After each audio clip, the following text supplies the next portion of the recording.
ವಿದ್ಯಾರ್ಥಿಗಳೇ, ಎಲ್ಲರಿಗೂ ಶಿಕ್ಷಣ ಸುದ್ದಿ ಯೂಟ್ಯೂಬ್ ಚಾನೆಲ್ಗೆ ಸ್ವಾಗತ. ಈ ಒಂದು ವಿಡಿಯೋದಲ್ಲಿ ತಮಗೆ ಮುರಾರ್ಜಿ ಪ್ರವೇಶ ಪರೀಕ್ಷೆಗೆ ಬೇಕಾಗುವಂತಹ ಇಂಗ್ಲಿಷ್ ಗ್ರಾಮರ್ ನ ಎಕ್ಸ್ಪ್ಲನೇಷನ್ ಅನ್ನ ತಮಗೆ ಈ ಒಂದು ವಿಡಿಯೋದಲ್ಲಿ ತಿಳಿಸ್ಕೊಡ್ತೇನೆ.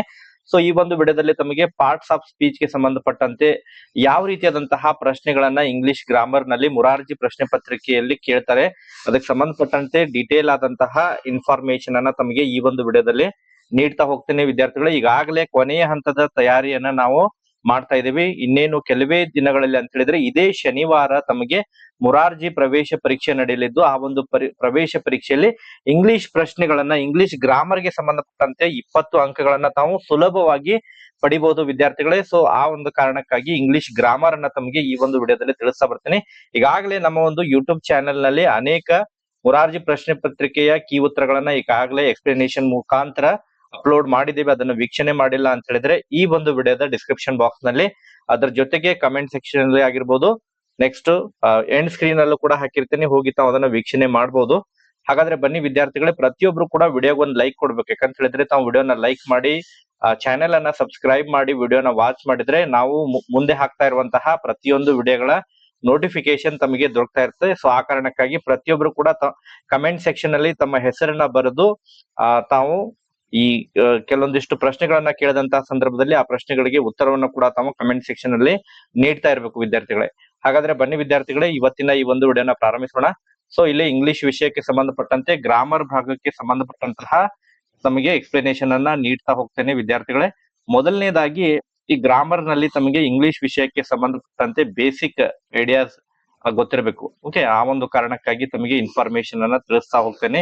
ಈ ಗ್ರಾಮರ್ ನಲ್ಲಿ ಇಂಗ್ಲಿಷ್ ಅಲ್ಫಾಬೆಟ್ ಬಗ್ಗೆ ಒಟ್ಟಾರೆಯಾಗಿ ಇಂಗ್ಲಿಷ್ ನಲ್ಲಿ 26 ಅಕ್ಷರಗಳು ಬರ್ತವೆ, ABCD. ಓಕೆ, ಇದನ್ನೆಲ್ಲ ತಾವು ಕಲ್ತೇ ಇರ್ತೀರಿ. ಓಕೆ, ಇಲ್ಲೇ ಪ್ರಮುಖವಾಗಿ ಬರೋದು ಸ್ವರಗಳು, ಓವೆಲ್ಸ್ ಅಂತ ಹೇಳಿ ನಾವು ಕರಿತೀವಿ. ಇಂಗ್ಲಿಷ್ ನಲ್ಲಿ 5 ಓವೆಲ್ಸ್ ಬರುತ್ತೆ. Okay, 5 vowels. There are 5 vowels in English. Okay, ಯಾವುದದು vowels? A, E, I, O, U. Okay, ಈ 5 ಓವೆಲ್ಸ್ ಗಳು ವೆರಿ ಇಂಪಾರ್ಟೆಂಟ್ ಆಗಿ ತಾವು ನೆನ್ಪಿಟ್ಕೋಬೇಕು. ಅದಾದ ನಂತರ ನಾವು ಓವೆಲ್ಸ್ ಆದ್ಮೇಲೆ ಕಾನ್ಸೋನೆಂಟ್ಸ್. ಓಕೆ, ಕಾನ್ಸೋನೆಂಟ್ಸ್ ಅಂತ ಹೇಳಿ ನಾವು ಅದನ್ನ ಕರಿತೀವಿ. ಕಾನ್ಸೋನೆಂಟ್ಸ್ ವ್ಯಂಜನಗಳು. ವ್ಯಂಜನಗಳು ಅಂದ್ರೆ consonants. Okay, there are 21 consonants. Okay, ಈ ಓವೆಲ್ಸ್ ಅನ್ನ ಹೊರತುಪಡಿಸಿ ಇರುವಂತಹ ಇಂಗ್ಲಿಷ್ ಅಲ್ಫಾಬೆಟ್ ಗಳನ್ನ ನಾವು ಏನಂತ ಹೇಳಿ ಕರಿತೀವಿ? ಕಾನ್ಸೋನೆಂಟ್ಸ್ ಅಂತ ಹೇಳಿ ಕರಿತೀವಿ, ವ್ಯಂಜನಗಳು ಅಂತ ಹೇಳಿ ಕರಿತೀವಿ. ಒಟ್ಟಾರೆ ಇಂಗ್ಲಿಷ್ ಅಲ್ಫಾಬೆಟ್ಸ್ ನಲ್ಲಿ ಎಷ್ಟು ಕಾನ್ಸನೆಂಟ್ಸ್ ಇದಾವೆ? There are 21 consonants in English alphabets. Okay, ಇಲ್ಲಿ ಕೊಟ್ಟಿದ್ದಾರೆ, ತಾವು ನೋಡ್ತಾ ಇರುವ ಹಾಗೆ ಇವೆಲ್ಲ ಏನ್ ಹೇಳ್ರಿ? English consonants. ಓಕೆ, ಅದಾದ ನಂತರ ಈಗ ಬಹಳ ಪ್ರಮುಖವಾಗಿ ಬರೋದು parts of speech. Parts of speech ನಲ್ಲಿ there are 8 parts of speech. Okay, there are how many parts of speech? 8 parts of speech ಇದಾವೆ. First noun. ಓಕೆ, ನೌನ್ ಅಂದ್ರೇನು ಇನ್ ಡೀಟೇಲ್ ಆಗಿ ಹೇಳ್ತಾ ಬರ್ತೀನಿ ತಮಗೆ. ನೌನ್ ಆದ್ಮೇಲೆ ಬರೋದು ವರ್ಬ್ ಬರುತ್ತೆ. ವರ್ಬ್ ಆದ್ಮೇಲೆ ಬರೋದು ಎಡ್ಜೆಕ್ಟಿವ್ಸ್ ಬರುತ್ತೆ. ಎಡ್ಜೆಕ್ಟಿವ್ಸ್ ಆದ್ಮೇಲೆ ಬರೋದು ಕಂಜಕ್ಷನ್ ಬರುತ್ತೆ. ಕಂಜಕ್ಷನ್ ಆದ್ಮೇಲೆ ಬರೋದು ಪ್ರನೌನ್ ಬರುತ್ತೆ. ಅದಾದ್ಮೇಲೆ adverb. Okay, next preposition. Next last one ಬರೋದು ಇಂಟ್ರಾಜೆಕ್ಷನ್. ಓಕೆ, ಈ 8 ಪಾರ್ಟ್ಸ್ ಆಫ್ ಸ್ಪೀಚ್ ಮೇಲೆ ತಮಗೆ ಸುಮಾರು ಏನಿಲ್ಲ ಅಂತ ಹೇಳಿದ್ರು 3 ರಿಂದ 4 ಪ್ರಶ್ನೆಗಳನ್ನ ಕೇಳ್ತಾರೆ. ಸೊ ಪಾರ್ಟ್ಸ್ ಆಫ್ ಸ್ಪೀಚ್ ನ ತಾವು ಪರ್ಫೆಕ್ಟ್ ಮಾಡ್ಕೊಂಡ್ಬಿಟ್ರೆ ತಮಗೆ 3 ರಿಂದ 4 ಪ್ರಶ್ನೆಗಳು, ಇಂಗ್ಲಿಷ್ ನಲ್ಲಿ ಇರುವಂತಹ 3 ರಿಂದ 4 ಪ್ರಶ್ನೆಗಳು ಪಕ್ಕಾ ತಮಗೆ ಎಕ್ಸಾಮ್ ಗೆ ಕೇಳ್ತಾರೆ. ಅದು 100% ತಮಗೆ 3 ರಿಂದ 4 ಮಾರ್ಕ್ಸ್ ಗಳನ್ನ ಆರಾಮಾಗಿ ತಾವು ಈ ಒಂದು ಪಾರ್ಟ್ಸ್ ಆಫ್ ಸ್ಪೀಚ್ ಅನ್ನ ಅಂಡರ್ಸ್ಟ್ಯಾಂಡ್ ಮಾಡ್ಕೊಂಡ್ರೆ ಬರಿಬಹುದು. ಈಗ ಒಂದೊಂದಾಗಿ ತಮಗೆ ತಿಳಿಸ್ತಾ ಹೋಗ್ತೀನಿ. ಪ್ರತಿಯೊಬ್ರು ವಿಡಿಯೋನ ಲೈಕ್ ಮಾಡ್ಬೇಕು, ತಮ್ಮ ಕಮೆಂಟ್ ಸೆಕ್ಷನ್ ಅಲ್ಲಿ ತಮ್ಮ ಹೆಸರನ್ನ ಬರಿತಾ ಆ ವಿಡಿಯೋನ ವೀಕ್ಷಣೆ ಮಾಡಬೇಕು ವಿದ್ಯಾರ್ಥಿಗಳೇ. ಓಕೆ, ಪಾಲಕರಿದ್ರು ತಾವು ಕೂಡ ತಮ್ಮ ಮಗುವಿನ ಮೂಲಕ ತಾವು ಕೂಡ ಈ ವಿಡಿಯೋ ಕ್ಲಾಸಸ್ ಅನ್ನ ಅಟೆಂಡ್ ಮಾಡ್ಕೋಬಹುದು. ನೆಕ್ಸ್ಟ್ ಇದಾದ ನಂತರ ಇಲ್ಲಿ ನೌನ್ ಅಂದ್ರೆ ನಾಮಪದ. ನೌನ್ ಅನ್ನ ನಾವು ಏನಂತ ಹೇಳಿ ಕರಿತೀವಿ? ಕನ್ನಡದಲ್ಲಿ ನಾಮಪದ ಅಂತ ಹೇಳಿ ಕರಿತೀವಿ. A noun is a word use to denote the number, use to denote the name of a person, name of a person, place or a thing. Okay, ನಾವು ನಾಮಪದವನ್ನ ಎದಕ್ ಬಳಕೆ ಮಾಡ್ತೀವಿ ಅಂತ ಹೇಳಿದ್ರೆ ಒಂದು ಹೆಸರನ್ನ ಸೂಚಿಸ್ಲಿಕ್ಕೆ. ಓಕೆ, ಒಂದು ಪರ್ಸನ್ ಅನ್ನ ಸೂಚಿಸ್ಲಿಕ್ಕೆ ಅಥವಾ ಒಂದು ಸ್ಥಳವನ್ನ ಸೂಚಿಸ್ಲಿಕ್ಕೆ, ಒಂದು ವಸ್ತುವನ್ನ ಸೂಚಿಸ್ಲಿಕ್ಕೆ ನಾವು ನಾಮ ಪದ ಅಂತ ಹೇಳಿ ಕರಿತೀವಿ, ನೌನ್ ಅಂತ ಹೇಳಿ ಕರಿತೀವಿ. ಎಕ್ಸಾಂಪಲ್ ಕೊಟ್ಟಿದ್ದಾರೆ ನೋಡಿ ಇಲ್ಲಿ. ಓಕೆ, ಮಾರುತಿ. ಮಾರುತಿ ಅನ್ನೋದು ಇದು ಒಂದು ಹೆಸರು. ಓಕೆ, ನಾಮಪದ ಅಂತ ಹೇಳಿ ಕರಿತೀವಿ. ರವಿ ಅನ್ನೋದು ಕೂಡ ಒಂದು ಹೆಸರು, ಅದನ್ನು ಕೂಡ ನಾವು ನೌನ್ ಅಂತ ಹೇಳಿ ಕರಿತೀವಿ, ನಾಮಪದ. ಪಲ್ಲವಿ. ಪಲ್ಲವಿ ಅನ್ನೋದು ಕೂಡ ಏನ್ ಹೇಳ್ರಿ? ನಾಮಪದ, ನೌನ್. ರೋಸ್ ಓಕೆ ಇದು ಒಂದು ವಸ್ತು, ರೋಸ್ ಅನ್ನೋದು, ಬುಕ್ ಅನ್ನೋದು ವಸ್ತು, ಓಕೆ ಪೆನ್ ಅನ್ನೋದು, ಬೆಂಗಳೂರು ಅನ್ನೋದು ಒಂದು ಸ್ಥಳ, ಪ್ಲೇಸ್ ಅಂತೇಳಿ ನಾವು ಕರಿತೀವಿ. Okay India is a place. Okay ಈ ರೀತಿ ವಸ್ತು ಆಗಿರ್ಬೋದು, ಹೆಸರಾಗಿರ್ಬೋದು, ಅಥವಾ ಒಂದು ಥಿಂಗ್ಸ್, ಓಕೆ ಪರ್ಸನ್ ಅನ್ನ ನಾವು ರಿಪ್ರೆಸೆಂಟ್ ಮಾಡ್ಲಿಕ್ಕೆ ನಾವು ಏನಂತ ಹೇಳಿ ಕರಿತೀವಿ, ನೌನ್ ಅಂತ ಹೇಳಿ ಕರಿತೀವಿ, ನಾಮಪದ ಅಂತ ಹೇಳಿ ಕರಿತೀವಿ. ನೆಕ್ಸ್ಟ್ ಅದಾದ್ಮೇಲೆ ಬರೋದು ಸರ್ವನಾಮ. ಸರ್ವನಾಮ ಪ್ರೊನೌನ್. ಓಕೆ ಇಲ್ಲಿ pronoun is a word used instead of A noun. Okay noun ಬದಲಾಗಿ ಯೂಸ್ ಮಾಡೋದನ್ನ, ಈಗ ಒಬ್ಬರನ್ನ ಯೂಸ್ ಮಾಡ್ಲಿಕ್ಕೆ ನಾವು ಪರ್ಟಿಕ್ಯುಲರ್ ಆಗಿ ಹೆಸರನ್ನ ಕರೆದ್ರೆ, ಒಬ್ಬರಕ್ಕಿಂತ ಹೆಚ್ಚು ಇರೋದು ಅದನ್ನ ನಾವು ಬಳಕೆ ಮಾಡ್ಲಿಕ್ಕೆ ನೌನ್ ಅನ್ನ ಬದಲಾಗಿ ಬಳಸುವುದನ್ನ ನಾವು ಏನಂತ ಹೇಳಿ ಕರಿತೀವಿ, ಪ್ರನೌನ್ ಅಂತ ಹೇಳಿ ಕರಿತೀವಿ. ಸೊ ಪ್ರನೌನ್ ಅನ್ನ ಹಿ, ಓಕೆ ಅವನು, ಹಿ ಅಂದ್ರೆ ಅವನು, ಶಿ ಅಂದ್ರೆ ಅವಳು, ದೇ ಅವರು, ಓಕೆ ವಿ ನಾವು, ಓಕೆ ಇಟ್, ಈ ರೀತಿ ಬಳಸುವಂತಹ ಪದಗಳನ್ನ ನಾವು ಏನಂತ ಹೇಳಿ ಕರಿತೀವಿ, ಪ್ರನೌನ್ ಅಂತ ಹೇಳಿ ಕರಿತೀವಿ. ಓಕೆ ಇದನ್ನ ನಾವು ಸರ್ವನಾಮ ಅಂತ ಹೇಳಿ ಕರಿತೀವಿ. ಅದಾದ ನಂತರ ನೆಕ್ಸ್ಟ್ ಕ್ರಿಯಾಪದ, ವರ್ಬ್ ಅಂತ ಹೇಳಿ ಕರಿತೀವಿ ನಾವು. ಇಲ್ಲೇ ವರ್ಬ್ ಅಂದ್ರೆ ಕ್ರಿಯೆ, ಏನ್ ಕ್ರಿಯೆ ನಡೀತಿದೆ ಆ ಒಂದು ಕ್ರಿಯೆಗೆ ಅನುಗುಣವಾಗಿ ನಾವು ಕ್ರಿಯಾಪದ ಅಂತ ಹೇಳಿ ಕರಿತೀವಿ. A verb is a word use to express the action. Action ಅನ್ನ ಎಕ್ಸ್ಪ್ರೆಸ್ ಮಾಡ್ಲಿಕ್ಕೆ ಯಾವ ಕ್ರಿಯೆ ನಡೀತಾ ಇದೆ ಅದನ್ನ ಸೂಚಿಸಲಿಕ್ಕೆ ನಾವು ವರ್ಬ್ ಅನ್ನ ಯೂಸ್ ಮಾಡ್ತೀವಿ. ವರ್ಬ್ ಅನ್ನೋದು ಕ್ರಿಯಾಪದ, ಕ್ರಿಯೆಯನ್ನು ಸೂಚಿಸುವ ಪದವೇ ಕ್ರಿಯಾಪದ ಅಂತ ಹೇಳಿ ಕರೀತಾರೆ. ಕ್ರಿಯೆಯನ್ನ ಸೂಚಿಸುವಂತಹ ಪದವೇ ಏನ್ ಹೇಳ್ರಿ, ಕ್ರಿಯಾಪದ. ಇಲ್ಲಿ ಎಕ್ಸಾಂಪಲ್ ಕೊಟ್ಟು ಇಲ್ಲಿ ಎಕ್ಸ್ಪ್ಲೇನ್ ಮಾಡಿದರೆ ನೋಡಿ, ರೈಟ್, ಓಕೆ ರೈಟ್ ಅಂದ್ರೆ ಬರೆಯುವುದು, ಇದು ಒಂದು ಕ್ರಿಯೆ, ಬರೆಯುವುದು ಒಂದು ಕ್ರಿಯೆ. ರೀಡ್ ಓದುವುದು ಕೂಡ ಒಂದು ಕ್ರಿಯೆ. ರನ್ ಓಡುವುದು, ಅದು ಕೂಡ ಒಂದು ಕ್ರಿಯೆ. ವಾಲ್ಕ್ ನಡೆಯುವುದು, ಅದು ಕೂಡ ಒಂದು ಕ್ರಿಯೆ. ಡ್ರಿಂಕ್ ಅಂದ್ರೆ ನೀರನ್ನು ಕುಡಿಯುವುದು, ಓಕೆ ನೀರಾಗಿರ್ಬೋದು, ಅಥವಾ ಇನ್ನಿದ್ರೆ ಕೋಲ್ಡ್ ಡ್ರಿಂಕ್ಸ್ ಆಗಿರ್ಬೋದು, ಓಕೆ ಟೀ ಆಗಿರ್ಬೋದು. ಡ್ರಿಂಕ್ ಅಂದ್ರೆ ಕುಡಿಯುವುದು, ಇದು ಒಂದು ಕ್ರಿಯೆ.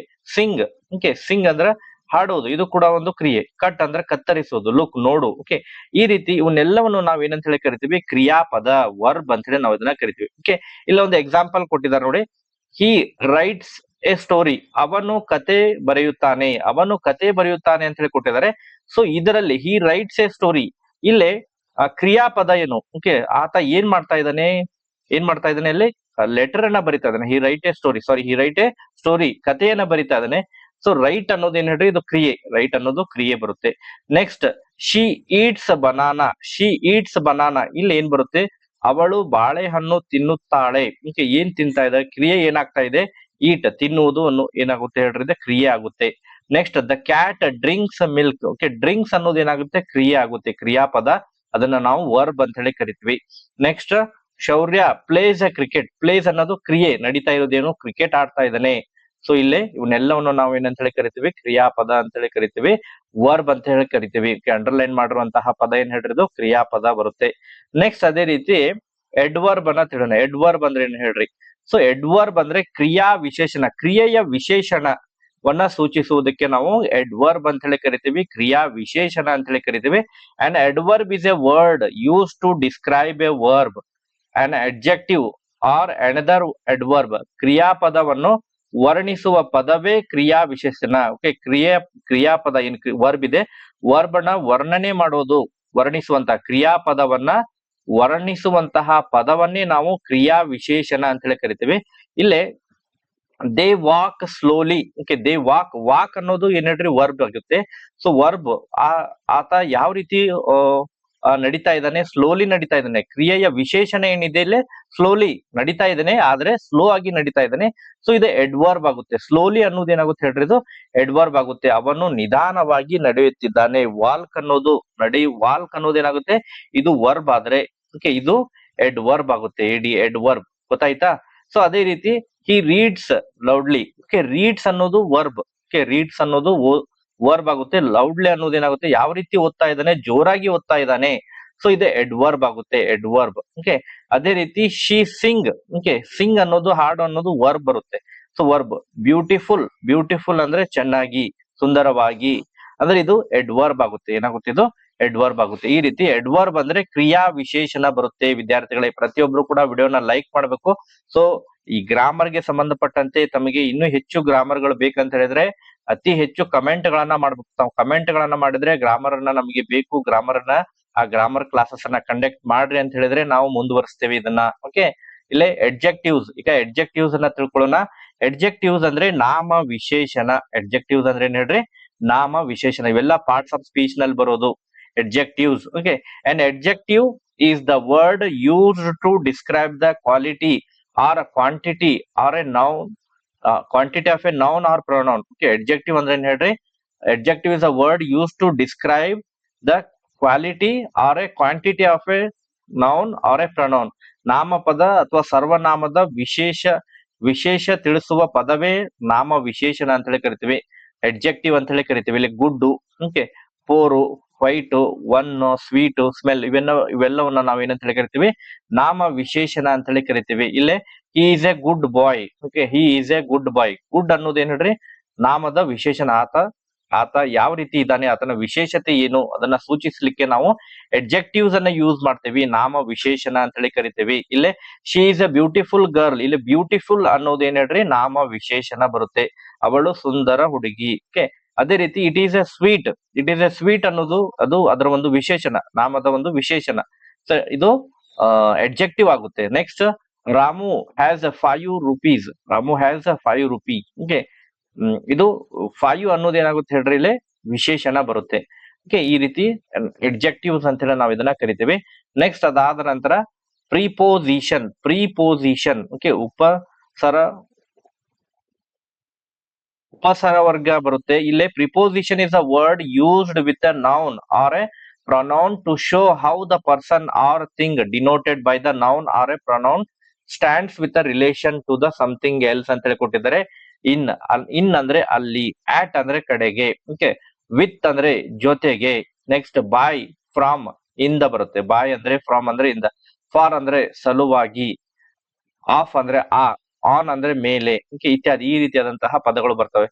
ಹಿ ಈಸ್ ಇನ್ ದ ಗಾರ್ಡನ್. ಆತ ಎಲ್ಲಿದ್ದಾನೆ? ಇಲ್ಲಿ ಪ್ರಿಪೋಸಿಷನ್, ಅದನ್ನ ಪ್ರಿಪೋಸಿಷನ್ ಆಗಿ ಬಳಕೆ ಮಾಡ್ತೀವಿ. ಆತ ಎಲ್ಲಿದ್ದಾನೆ? ಗಾರ್ಡನ್ ಅಲ್ಲಿ ಇದ್ದಾನೆ.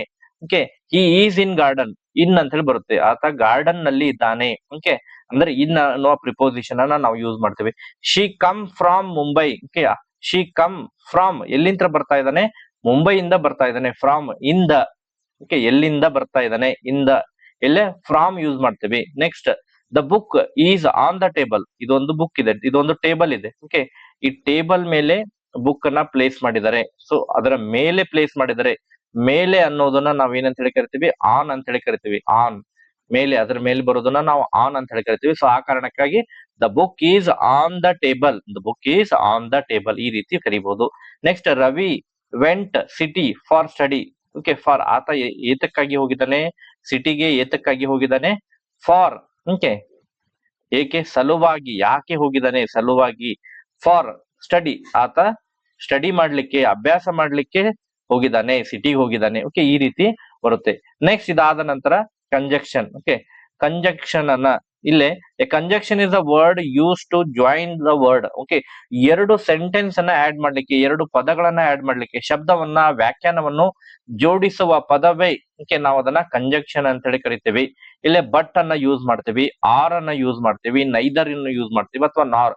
ಸೊ ಇನ್ನಿತರೆ ಹಲವಾರು ಪದಗಳನ್ನ ನಾವು ಕಂಜಂಕ್ಷನ್ ಆಗಿ ಯೂಸ್ ಮಾಡ್ತೇವೆ. ಇಲ್ಲಿ ಎಕ್ಸಾಂಪಲ್ ಕೊಟ್ಟು ತಿಳಿಸಿದಾರೆ ನೋಡಿ. ಶೌರ್ಯ ಅಂಡ್ ಪ್ರಣೀತ್ ಆರ್ ಬ್ರದರ್ಸ್. ಇವರಿಬ್ರು ಬ್ರದರ್ಸ್ ಅಂತ ಹೇಳಿದ್ರೆ ಅಂಡ್ ಇಲ್ಲೇ ಬರುತ್ತೆ ಕಂಜಂಕ್ಷನ್, ಇಬ್ಬರನ್ನ ಜೋಡಿಸುವುದು ಅಂಡ್ ಬರುತ್ತೆ. Do or die, do or die. Okay, ಇದು ಗಾದೆ ಮತ್ತು ಮಾಡು ಇಲ್ಲ ಮಡಿ ಅಂತ ಹೇಳಿ ಬರುತ್ತೆ. ಡೂ ಆರ್ ಡೈ ಬರುತ್ತೆ. ನೆಕ್ಸ್ಟ್ ಎರಡನೇದು I run fast but missed the bus. Okay, but ಇಲ್ಲೇ ಮಿಸ್ ಆಯ್ತು, ಜೋರಾಗಿ ಓಡಿದ್ರು ಕೂಡ ಬಸ್ ಏನಾಯ್ತು? ಮಿಸ್ ಆಯ್ತು. ಬಟ್ ಅಲ್ಲಿ ಬರುತ್ತೆ. ಇಲ್ಲೇ Lucy and Nitin returned, Lucy and Nitin return to home for the school. Okay, ಈ ರೀತಿ ಬರುತ್ತೆ. ಇದನ್ನ ನಾವು ಕಂಜಂಕ್ಷನ್ ಅಂತ ಹೇಳಿ ಕರಿತೀವಿ. ನೆಕ್ಸ್ಟ್, ಇಂಟ್ರಾಜೆಕ್ಷನ್. ಇಂಟ್ರಾಜೆಕ್ಷನ್ ಅಂದ್ರೆ ಭಾವ ಸೂಚಕವನ್ನ ಸೂಚಿಸುವುದು. ಇಲ್ಲೇ ಆಕಸ್ಮಿಕ ಭಾವನೆಗಳನ್ನ ವ್ಯಕ್ತಪಡಿಸಲು ಬಳಸುವಂತಹ ಪದವೇ ಭಾವ ಬೋಧಕ ಅಂತ ಹೇಳಿ ಕರಿತೀವಿ. ಇಲ್ಲೇ ಇಂಟ್ರಾಜೆಕ್ಷನ್ಸ್ ಅಂತ ಹೇಳಿ ಕರಿತೀವಿ. ಅಲಾಸ್, ಹುರ್ರೆ, ಹೋ, ಹಾ, ಈ ರೀತಿ ಬರುತ್ತೆ. ಇಲ್ಲೇ ಹುರ್ರೆ. Okay, we have own the match. ಇಲ್ಲೇ ನೋಡ್ರಿ, ಭಾವಸೂಚಕವನ್ನ ಎಕ್ಸ್ಕ್ಲಿಮೇಟರಿ ಮಾರ್ಕ್ ಅನ್ನ ನಾವ್ ಇಲ್ಲಿ ಯೂಸ್ ಮಾಡ್ತೀವಿ. ಎಕ್ಸ್ಕ್ಲಿಮೇಟರಿ ಮಾರ್ಕ್, ಇದನ್ನ ನಾವು ಭಾವಸೂಚಕ ಚಿಹ್ನೆ ಅಂತ ಹೇಳಿ ನಾವು ಇದನ್ನ ಕರಿತೀವಿ. ಭಾವಸೂಚಕ ಚಿಹ್ನೆಯನ್ನ ಬಂತಂದ್ರೆ ಅದನ್ನ ನಾವು ಇಂಟ್ರಾಜೆಕ್ಷನ್ ಅನ್ನ ಯೂಸ್ ಮಾಡ್ತೀವಿ. Alas, he is died. Oh, I am sorry. Wow, what a beautiful flower. Okay, ಈ ರೀತಿ ಬಂದಂತಹ ಸಂದರ್ಭದಲ್ಲಿ ಇದನ್ನ ನಾವು ಏನಂತ ಹೇಳಿ ಕರಿತೀವಿ? ಇದನ್ನ ನಾವು ಇಂಟ್ರಾಜೆಕ್ಷನ್ಸ್ ಅಂತ ಹೇಳಿ ಕರಿತೀವಿ. ಓಕೆ, ಇಲ್ಲೇ choose the correct part of a speech underline word ಅಂತ ಹೇಳಿ ಕೊಟ್ಟಿದ್ದಾರೆ. ಇಲ್ಲೇ ತಾವು ನೋಡ್ತಾ ಇರುವ ಹಾಗೆ ಕೆಲವೊಂದಿಷ್ಟು ಪ್ರಾಕ್ಟೀಸ್ ಪರ್ಪಸ್ ಕೊಟ್ಟಿದ್ದಾರೆ. I brought a beautiful doll at a stationery. ಇಲ್ಲಿ ಐ ಬ್ರಾಟ್ ಎ ಬ್ಯೂಟಿಫುಲ್ ಅನ್ನೋದು ಏನ್ ಬರುತ್ತೆ ಹೇಳ್ರಿ, ಇದು ಎಡ್ಜೆಕ್ಟಿವ್ಸ್ ಬರುತ್ತೆ. ಏನ್ ಬರುತ್ತೆ ಹೇಳ್ರಿ, ಇದು ಎಡ್ಜೆಕ್ಟಿವ್ಸ್ ಬರುತ್ತೆ. ಓಕೆ, ನೆಕ್ಸ್ಟ್ ಅದಾದ ನಂತರ ಎರಡನೇದು the teacher shows us funny picture. Shows ಅನ್ನೋದು ತೋರಿಸೋದು. ಓಕೆ, ಇದು ವರ್ಬ್ ಬರುತ್ತೆ. ಏನ್ ಬರುತ್ತೆ ಹೇಳ್ರಿ, ಇದು ವರ್ಬ್ ಬರುತ್ತೆ. ನೆಕ್ಸ್ಟ್ ಮೂರನೇದು if we finish our work quickly we can go to movie. Okay, quickly ಅನ್ನೋದು ಏನ್ ಬರುತ್ತೆ ಹೇಳ್ರಿ, ಇಲ್ಲಿ ಎಡ್ವರ್ಬ್ ಬರುತ್ತೆ. ಏನ್ ಬರುತ್ತೆ ಹೇಳ್ರಿ, ಇಲ್ಲಿ ಎಡ್ವರ್ಬ್ ಬರುತ್ತೆ. ನೆಕ್ಸ್ಟ್ ಹಿ ಅನ್ನೋದು ಪ್ರೊನೌನ್. ಓಕೆ, ನಾಮಪದದ ಬದಲಾಗಿ ಬಳಸೋದು he. Okay, he brought it today for show and tell. Okay, ಐದನೇದು the happy bikers stopped for lunch and rest. Okay, for ಅನ್ನೋದು ಏನ್ ಬರುತ್ತೆ, ಪ್ರಿಪೋಸಿಷನ್ ಅನ್ನ ಯೂಸ್ ಮಾಡದಂಗ ಆಗುತ್ತೆ, preposition. Next the moon shine brightly tonight in the sky. Okay, sky ಅನ್ನೋದು ಇದು ನಾಮಪದ, ನೌನ್ ಬರುತ್ತೆ, ನಾಮಪದ ಬರುತ್ತೆ. Okay, next hurray. Okay, hurray ಅನ್ನೋದು ಏನ್ ಬರುತ್ತೆ ಹೇಳ್ರಿ, ಇದು ಇಂಟ್ರಾಜೆಕ್ಷನ್ ಬರುತ್ತೆ. ಓಕೆ, ಭಾವಸೂಚಕ ಚಿಹ್ನೆ ಇದೆ ನೋಡಿ, we won the game. Next I have two goldfish and cat. ಇಲ್ಲಿ ಅಂಡ್ ಬರೋದು ಎರಡು ಸೆಂಟೆನ್ಸ್ ಅನ್ನ ಜೋಡಿ ಮಾಡ್ತಾ ಇದೆ. ಸೊ ಜೋಡಿ ಮಾಡ್ತಾ ಇದೆ ಅಂತ ಹೇಳಿದ್ರೆ ಇದು ಕಂಜಂಕ್ಷನ್ ಬರುತ್ತೆ. ಆ ಕಂಜಂಕ್ಷನ್ ಸರಿಯಾದಂತಹ ಉತ್ತರ ಬರುತ್ತೆ ವಿದ್ಯಾರ್ಥಿಗಳೇ. ಓಕೆ, ಈ ರೀತಿಯಾದಂತಹ ಇದು ಪಾರ್ಟ್ಸ್ ಆಫ್ ಸ್ಪೀಚ್ ಆಯ್ತು. ಸೊ ಇದಕ್ಕೆ ಸಂಬಂಧಪಟ್ಟಂತೆ ಮತ್ತು ವಚನಗಳು ಬರುತ್ತೆ. ವಚನಗಳನ್ನ ನಾವು ಏಕವಚನ ಮತ್ತು ಬಹುವಚನ ಅಂತ ಹೇಳಿ ಕರಿತೀವಿ. ಓಕೆ, ಏಕವಚನ ಸಿಂಗುಲರ್. ಓಕೆ, ಸಿಂಗುಲರ್ ಅಂತ ಹೇಳಿ singular number. Next plural number ಏಕವಚನ ಅಂತ ಹೇಳಿ ಬರುತ್ತೆ. ಇಲ್ಲೇ the noun which denote the person or a thing is known as a singular number. Tree ಅನ್ನೋದು ಏಕವಚನ, ಬಾಕ್ಸ್, ಆಕ್ಸ್, ಮೆನ್ ಇವೆಲ್ಲ ಬಹುವಚನ ಅಂತ ಹೇಳಿದ್ರೆ ಇಲ್ಲೇ ಬಹುವಚನ ಬರೋದು noun which denote with more than one person or one thing is known as a plural noun. Trees ಇಲ್ಲಿ ಅಪಾಸ್ಟ್ರಫಿ ಎಷ್ಟು ಬರುತ್ತೆ, ಟ್ರೀಸ್, ಬಾಕ್ಸಸ್, ಆಕ್ಸೆನ್, ಮೆನ್. ಕೆಲವೊಂದಿಷ್ಟು ಒಳಗೆ ಎಸ್ ಬರುತ್ತೆ, ಕೆಲವೊಂದಿಷ್ಟು ಒಳಗೆ ಇ ಎಸ್ ಬರುತ್ತೆ, ಈ ರೀತಿ. ಸೊ ಇಲ್ಲಿ ಡಿಫ್ರೆಂಟ್ ಕೊಟ್ಟಿದ್ದಾರೆ, ತಾವು ನೋಡ್ತಾ ಇವ್ರಿಗೆ. Most of the noun from their plural adding S. Plural ಇದ್ದಿದ್ದು ಸಿಂಗುಲರ್ ಇದ್ದಿದ್ದು ಪ್ಲೂರಲ್ ಆಗ್ಲಿಕ್ಕೆ ಎಸ್ ಅನ್ನ ಬಳಕೆ ಮಾಡಿದ್ರೆ ಅದು ಸಿಂಗುಲರ್ ಇದ್ದಿದ್ದು ಪ್ಲೂರಲ್ ಆಗುತ್ತೆ. ಇಲ್ಲ ಫ್ರೆಂಡ್, ಇದು ಸಿಂಗುಲರ್, ಇದನ್ನ ನೀವು ಪ್ಲೂರಲ್ ಮಾಡ್ಬೇಕಂತ ಹೇಳಿದ್ರೆ ಫ್ರೆಂಡ್ಸ್ ಬರುತ್ತೆ. ಫೇಸ್ ಇದು ಸಿಂಗುಲರ್. ಓಕೆ, ನೆಕ್ಸ್ಟ್ ಇದನ್ನ ನೀವು ಪ್ಲೂರಲ್ ಮಾಡ್ಲಿಕ್ಕೆ ಏನ್ ಮಾಡ್ತೀರಿ, ಫೇಸಸ್. ಓಕೆ, ಅಪಾಸ್ಟ್ರಫಿ ಎಸ್ ಬರ್ತೀರಿ. Next book, books. Next tree, trees. Next shoe, shoes. Next teacher, teachers. Mop, mops. Mobile, mobiles. Day, days. Deer, deers. Rose, roses. Ear, ears. Ear, ears. Next table, tables. Vehicle, vehicles. Shirt, shirts. Okay, ಈ ರೀತಿ ಬರುತ್ತೆ. So apostrophe S ಅನ್ನ ಹಚ್ಚೋದು. Next ಅದೇ ರೀತಿ ಬರುತ್ತೆ. Next ಕೆಲವೊಂದಿಷ್ಟು ಸಂದರ್ಭದಲ್ಲಿ ಇಲ್ಲೇ ನೌನ್ಸ್ ಎಂಡಿಂಗ್ ವಿತ್, ಕೆಲವೊಂದಿಷ್ಟು ನೌನ್ಸ್ ಏನಾಗುತ್ತೆ ಅಂದ್ರೆ ಯಾವ್ದ್ರದ ಜೊತೆ ಎಂಡ್ ಆಯ್ತು, ಎಸ್ ಲಿಂತ್ರ ಎಂಡ್ ಆಯ್ತು, ಎಸ್ ಎಚ್ ಲಿಂತ್ರ ಎಂಡ್ ಆಯ್ತು, ಸಿ ಎಚ್ ಲಿಂತ್ರ ಅಥವಾ ಓ ಲಿಂತ್ರ ಅಥವಾ ಎಕ್ಸ್ ಲಿಂತ್ರ ಎಂಡ್ ಆದಂತಹ ಸಂದರ್ಭದಲ್ಲಿ ಅಂತಹ ಒಂದು ಸಿಂಗುಲರ್ ವರ್ಡ್ ಗೆ ನಾವು ಇ ಎಸ್ ಅನ್ನ ಯೂಸ್ ಮಾಡ್ತೀವಿ. ಇಲ್ಲೇ the nouns end with S, S H, C H, O X. ಇಲ್ಲೇ ನೋಡ್ರಿ ದ ಮ್ಯಾಚ್, ಮ್ಯಾಚ್ ಕೊಟ್ಟಿದ್ದಾರೆ. ಈ ಪದ ಸಿಂಗುಲರ್ ವರ್ಡ್ ಸಿ ಎಚ್ ಲಿಂತ್ರ ಎಂಡ್ ಆಗ್ತಾ ಇದೆ. ಸಿ ಎಚ್ ಲಿಂತ್ರ ಎಂಡ್ ಆದ್ರೆ ಏನ್ ಬಳಕೆ ಮಾಡ್ಬೇಕು, ಇ ಎಸ್ ಬಳಕೆ ಮಾಡ್ಬೇಕು. ಅವಾಗ ಏನ್ ಬರುತ್ತೆ, ಇದು ಮ್ಯಾಚಸ್ ಬರುತ್ತೆ. ನೆಕ್ಸ್ಟ್ ಬ್ರಾಂಚ್, ಸಿ ಎಚ್ ಲಿಂತ್ರ ಎಂಡ್ ಆಗ್ತಾ ಇದೆ, ಅವಾಗ ಮತ್ತೇನ್ ಮಾಡ್ತಿರಲ್ಲ, ಬ್ರಾಂಚಸ್, ಇ ಎಸ್ ಬರುತ್ತೆ. ನೆಕ್ಸ್ಟ್ ಇಲ್ಲೇ ಕ್ಯಾಚ್, ಸಿ ಎಚ್ ಲಿಂತ್ರ ಎಂಡ್ ಆಗ್ತಾ ಇದೆ, ಸೊ ಅದಕ್ಕೆ ನಾವು ಕ್ಯಾಚಸ್, ಇ ಎಸ್ ಅನ್ನ ಬರಿತೀವಿ. ಬಾಕ್ಸ್, ಎಕ್ಸ್ ಲಿಂತ್ರ ಎಂಡ್ ಆಗ್ತಾ ಇದೆ, ಎಕ್ಸ್ ಲಿಂತ್ರ ಎಂಡ್ ಆಗ್ತಾ ಇದ್ರೆ ಅದು ಕೂಡ ನಾವ್ ಏನ್ ಬರಿಬೇಕು, ಇ ಎಸ್ ಬರಿಬೇಕು. ಬಾಕ್ಸಸ್, ಇಲ್ಲೂ ಕೂಡ ಎಕ್ಸ್ ಲಿಂತ್ರ ಎಂಡ್ ಆಗಿದೆ, ಇಲ್ಲೇ ಫಾಕ್ಸಸ್ ಬರುತ್ತೆ. ಟ್ಯಾಕ್ಸ್, ಎಕ್ಸ್ ಲಿಂತ್ರ ಎಂಡ್ ಆಗಿದೆ, ಇ ಎಸ್ ಬರುತ್ತೆ, ಟ್ಯಾಕ್ಸಸ್. ಓಕೆ, ಈ ರೀತಿ. ನೆಕ್ಸ್ಟ್ ಅದೇ ರೀತಿ ಬೆಂಚ್. ಓಕೆ, ಸಿ ಎಚ್ ಲಿಂತ್ರ ಎಂಡ್ ಆಗಿದೆ, ಇಲ್ಲೂ ಕೂಡ ಏನ್ ಮಾಡ್ಬೇಕು, ಇ ಎಸ್ ಹಚ್ಬೇಕು, ಬೆಂಚಸ್. ಓ ಲಿಂತ್ರ ಎಂಡ್ ಆಗಿದೆ, ಇಲ್ಲೂ ನೋಡಿ ಓ ಇದೆ, ಓ ಇಂದ ಎಂಡ್ ಆದಾಗ ಕೂಡ ಇ ಎಸ್ ಅನ್ನ ಬಳಕೆ ಮಾಡ್ಬೇಕು. Eco, equals. ನೆಕ್ಸ್ಟ್ ಇಲ್ಲೂ ಕೂಡ ಓ ಲಿಂತ್ರ ಎಂಡ್ ಆಗಿದೆ, ಅವಾಗ ಇ ಎಸ್, ಟೊಮ್ಯಾಟೋಸ್. ನೆಕ್ಸ್ಟ್ ಇಲ್ಲಿ ನೋಡಿ ಎಸ್ ಲಿಂತ್ರ ಎಂಡ್ ಆಗಿದೆ, ಎಸ್ ಲಿಂತ್ರ ಎಂಡ್ ಮಾಡಿದ್ರು ಕೂಡ ಇ ಎಸ್ ಅನ್ನೇ ಬಳಕೆ ಮಾಡ್ಬೇಕು. ಬಸ್, ಬಸ್ಸಸ್, ಇ ಎಸ್ ಬರುತ್ತೆ. ನೆಕ್ಸ್ಟ್ ಇಲ್ಲೂ ಕೂಡ ಎಸ್ ಲಿಂತ್ರ ಎಂಡ್ ಆಗಿದೆ, ಅವಾಗ ಇ ಎಸ್ ಬರುತ್ತೆ. ಇಲ್ಲೂ ಕೂಡ ಎಸ್ ಲಿಂತ್ರ ಎಂಡ್ ಆಗಿದೆ, ಇ ಎಸ್ ಬರುತ್ತೆ. Glass, glasses. Brush s h ಲಿಂತ್ರ ಎಂಡ್ ಆಯ್ತು, ಎಸ್ ಎಚ್ ಲಿಂತ್ರ ಎಂಡ್ ಆದಾಗ ಕೂಡ ಇಲ್ಲೂ ಕೂಡ ಇ ಎಸ್ ಅನ್ನ ಬಳಕೆ ಮಾಡಬೇಕು. ಬ್ರಷಸ್. ನೆಕ್ಸ್ಟ್ ಇಲ್ಲೂ ಕೂಡ ಎಸ್ ಎಚ್ ಲಿಂತ್ರ ಎಂಡ್ ಆಗಿದೆ, ಇ ಎಸ್ ನ ಯೂಸ್ ಮಾಡ್ಬೇಕು. ಮ್ಯಾಂಗೋ ಓ ಲಿಂತ್ರ ಎಂಡ್ ಆಗಿದೆ, ಇ ಎಸ್ ನ ಯೂಸ್ ಮಾಡ್ರಿ. ಮ್ಯಾಂಗೋಸ್. ವಾಚ್ ಸಿ ಎಚ್ ಲಿಂತ್ರ ಎಂಡ್ ಆಯ್ತು, watches. Hero, heroes. Okay. Potato o ಲಿಂತ್ರ ಎಂಡ್ ಆಯ್ತು, ಪೊಟ್ಯಾಟೋಸ್. ಓಕೆ, ಈ ರೀತಿ ಕರಿಬಹುದು. ಓಕೆ. ನೆಕ್ಸ್ಟ್ ನಮಗೆ ಮುಂದಿನ ಒಂದು ವಿಡಿಯೋದಲ್ಲೂ ಕೂಡ ಈ ಗ್ರಾಮರ್ ಗೆ ಸಂಬಂಧಪಟ್ಟಂತೆ ಮತ್ತೆ ಎಕ್ಸ್ಪ್ಲನೇಷನ್ ಅನ್ನ ಮಾಡ್ತೇನೆ. ಸೊ ಪ್ರತಿಯೊಬ್ರು ಕೂಡ ಗ್ರಾಮರ್ ಕ್ಲಾಸಸ್ ಗಳ ಬೇಕಂತ ಹೇಳಿದ್ರೆ ಕಮೆಂಟ್ ಸೆಕ್ಷನ್ ಅಲ್ಲಿ ಕಮೆಂಟ್ ಮಾಡಬೇಕು, ಗ್ರಾಮರ್ ಅಂತ ಹೇಳಿ ಕಮೆಂಟ್ ಮಾಡಿ. ಖಂಡಿತವಾಗ್ಲೂ ಕೂಡ ತಮಗೆ ಗ್ರಾಮರ್ ಕ್ಲಾಸಸ್ ಅನ್ನ ಕಂಡಕ್ಟ್ ಮಾಡ್ತೇನೆ. Okay, thank you for watching this video.